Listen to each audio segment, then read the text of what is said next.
नमस्कार दोस्तों, जनसंवाद के खास बुलेटिन में आपका स्वागत है। आज हो चला है 27 मई। फटाफट बड़ी अपडेट निकल के आ रही। देश दुनिया की पहली बड़ी खबर में बात करने वाले हैं। राहुल गांधी का अमेरिका दौरा हो चुका फाइनल। कांग्रेसियों में खुशी का माहौल दौड़ उठा है। वहीं बीजेपी की बढ़ चुकी है मुश्किलें।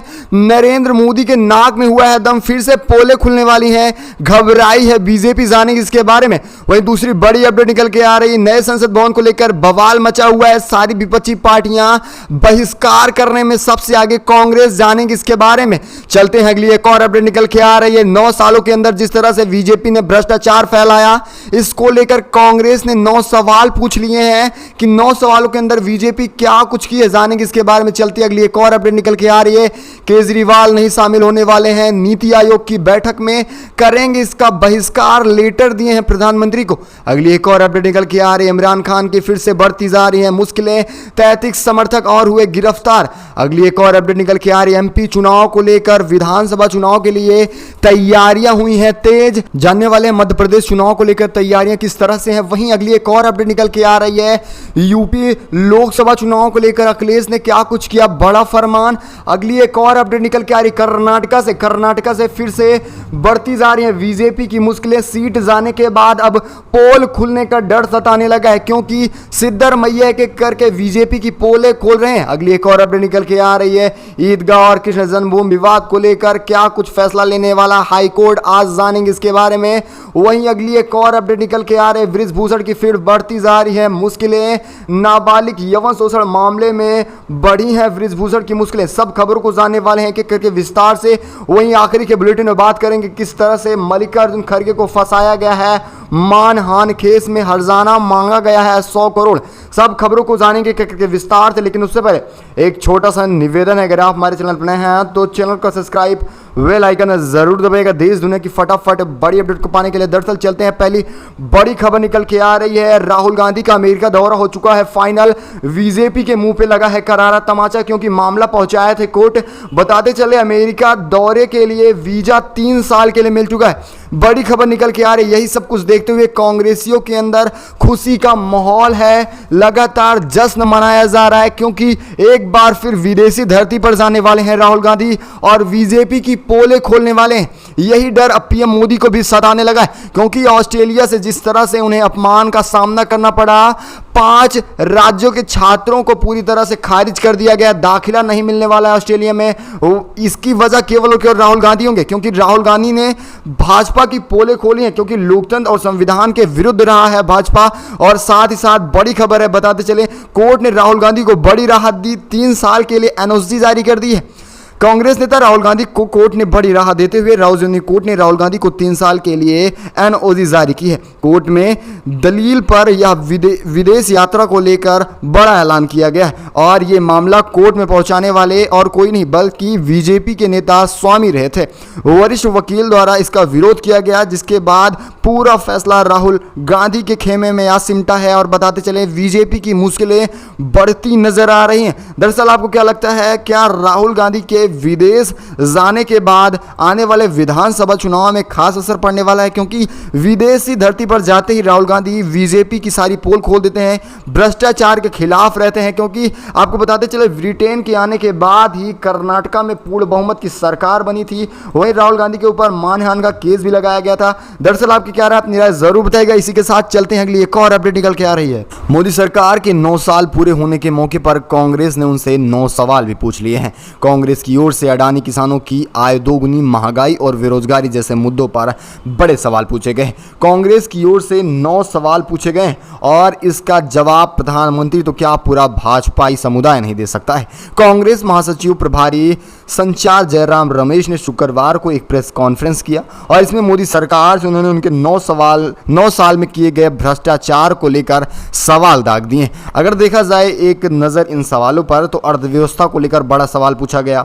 उन्होंने कहा किस तरह से देश में महंगाई, बेरोजगारी पूरी तरह से अर्थव्यवस्था को नीचे दबाती आ रही है और आर्थिक विषमताएं अन्य देशों से भी नीचे आ चुकी हैं। यहाँ पर अमीर और अमीर होते जा रहे हैं, गरीब और गरीब होते जा रहे हैं। किसान को लेकर भी काफ़ी बड़ी सवाल पूछे गए, क्योंकि सरकार बनने से पहले सन 2014 में प्रधानमंत्री ने दावा किया था कि किसानों की आय दोगुनी हो जाएगी, बल्कि दोगुनी के बजाय आधी हो चुकी है। भ्रष्टाचार को लेकर भी काफ़ी बड़े सवाल पूछे गए हैं।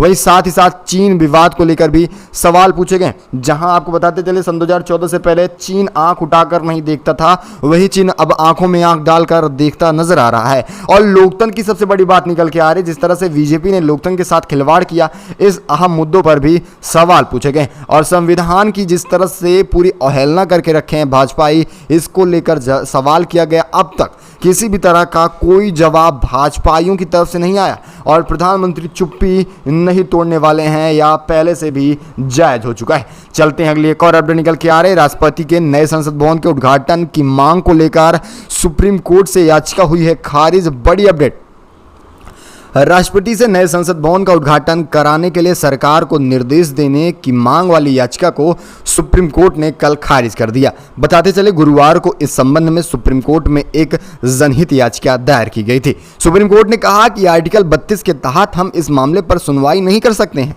हम इस मामले में हस्तक्षेप नहीं करने वाले हैं।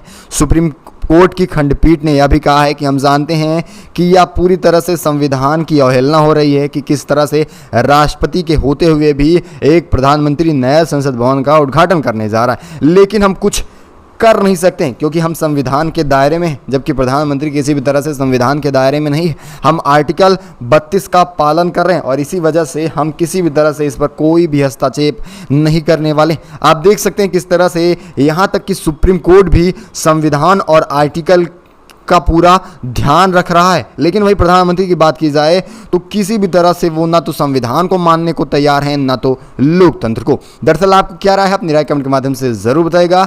चलते हैं अगली एक और अपडेट निकल के आ रही। इमरान खान की बढ़ रही हैं मुश्किलें। बड़ी अपडेट है, पाकिस्तान के पूर्व प्रधानमंत्री इमरान खान की मुश्किलें बढ़ती जा रही हैं। इमरान खान के खिलाफ मिलिट्री कोर्ट ने फिर से ट्रायल जारी कर दिया है। इससे पहले उनके 33 समर्थकों को गिरफ्तार किया गया था। पाकिस्तान के गृह मंत्री राणा सनाउल्लाह ने प्रेस कॉन्फ्रेंस कर यह बड़ी बात कही है।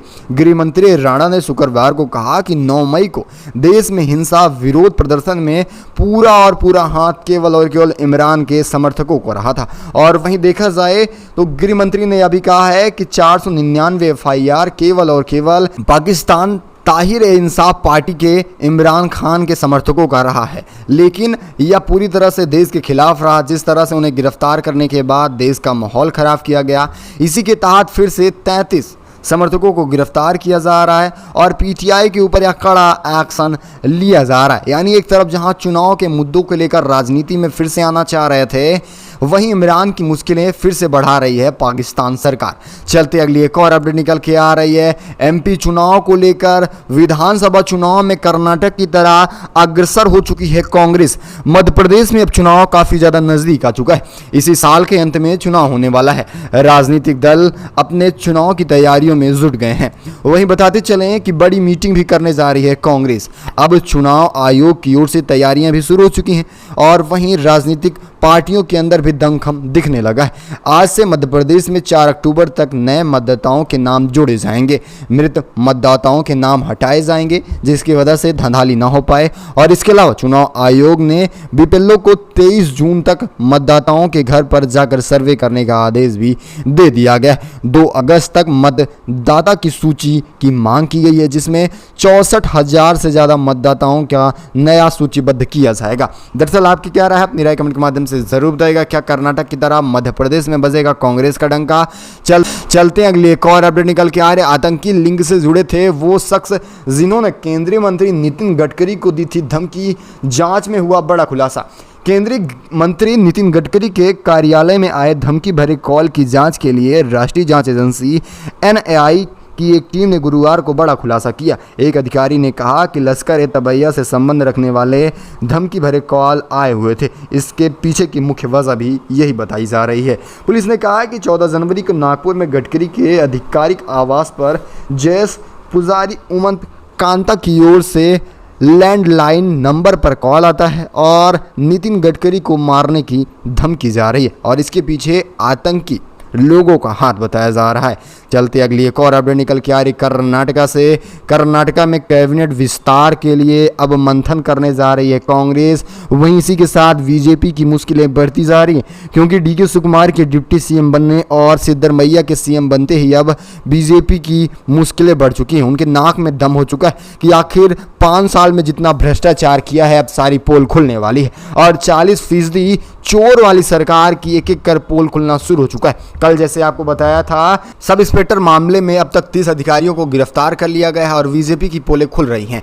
कांग्रेस के शीर्ष नेताओं ने गुरुवार को कर्नाटक के मुख्यमंत्री सिद्धरमैया और डिप्टी सीएम डीके शिवकुमार के साथ राज्य मंत्री के विस्तार के लिए चर्चा की है।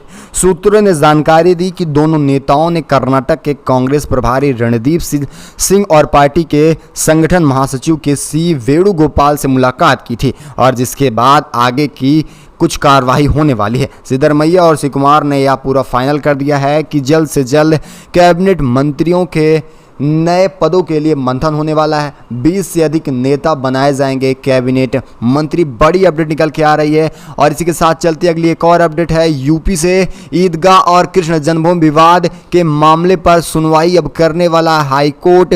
बड़ी अपडेट है, शाही ईदगाह और कृष्ण जन्मभूमि विवाद में सभी मामलों की सुनवाई अब इलाहाबाद हाईकोर्ट करने जा रहा है। बड़ी खबर है कि अब इन सब मामलों में एक साथ सुनवाई होने वाली है। यह आदेश न्यायमूर्ति अरविंद कुमार मिश्र द्वारा किया जा रहा है। भगवान श्री कृष्ण विराजमान की याचिका पर सुनवाई की जाएगी।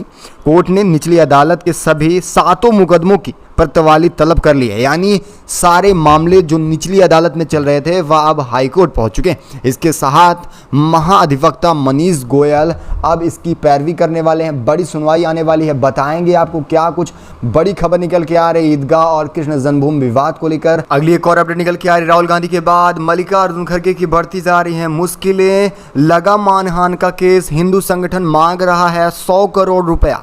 बड़ी अपडेट है, कांग्रेस अध्यक्ष मल्लिकार्जुन खड़गे की मुश्किलें बढ़ती नजर आ रही हैं। राहुल गांधी के ऊपर मानहानि केस के बाद अब मानहानि केस काफ़ी ज़्यादा ट्रेंड में रहा है, और इसी के बाद खड़गे के ऊपर भी मानहानि केस लग गया है। कारण इसके खिलाफ सत्तारूढ़ कोर्ट ने यह कहा है कि मानहानि का मामला दर्ज हो चुका है। इतना ही नहीं, कोर्ट ने शिकायत के आधार पर खड़गे को समन भी जारी कर दिया है। उन्हें 10 जुलाई को पेश होना होगा। ये मामला हिंदूवादी संगठन बजरंग दल की तरफ से दर्ज कराया गया है। इसमें खड़गे से 100 करोड़ रुपए भी हर्जाने के तौर पर मांगा गया है। दरअसल मामला निकल के आ रहा है कर्नाटका से। बजरंग दल हिंद के राष्ट्रीय संस्थापक हितेश भारद्वाज की ओर से खड़गे के खिलाफ कोर्ट में मानहानि का केस दर्ज कराया गया है। उन्होंने अपनी शिकायत में आरोप लगाया कि कांग्रेस ने कर्नाटका चुनाव में जिस तरह से अपने मैनिफेस्टो में यह बड़ा ऐलान किया कि सरकार बनते ही बजरंग दल को बैन कर दिया जाएगा, इसी आधार पर अब खड़गे के ऊपर मानहानि केस लग चुका है। अगली एक और अपडेट निकल के आ रही, हिंदू राष्ट्र की मांग करने वाले को लगा है करारा तमाचा। अभिव्यक्ति चंद सरस्वती ने बताया यह गोलबंदी है और कुछ भी नहीं, केवल राम राज से होने वाला है कल्याण। हिंदू राष्ट्र से नहीं। 2 दिवसीय प्रवास हुआ छिड़वात पहुंचे ज्योतिषी पीठाधीश्वर शंकराचार्य अभिव्यक्तोच्चर सरस्वती महाराज ने बड़ा दावा किया है। उन्होंने मीडिया से बात करते हुए कहा कि हिंदू राष्ट्र कुछ नहीं होने वाला है। देश का विकास और इसका कल्याण केवल और केवल राम राज से होने वाला है। सभी हिंदू राष्ट्र की मांग कल केवल और केवल देश और राज्य में सांप्रदायिक हिंसा भड़का रहे हैं। स्वामी जी ने आगे कहा कि आज गोलबंदी की राजनीति है। ऐसी परिस्थिति में जब गोलबंदी ही राजनीति हो चुकी है तो इसका इस्तेमाल सभी लोग करना चाहेंगे। राजनीति शब्द का इस्तेमाल सबसे पहले महाभारत और रामायण में हुआ था।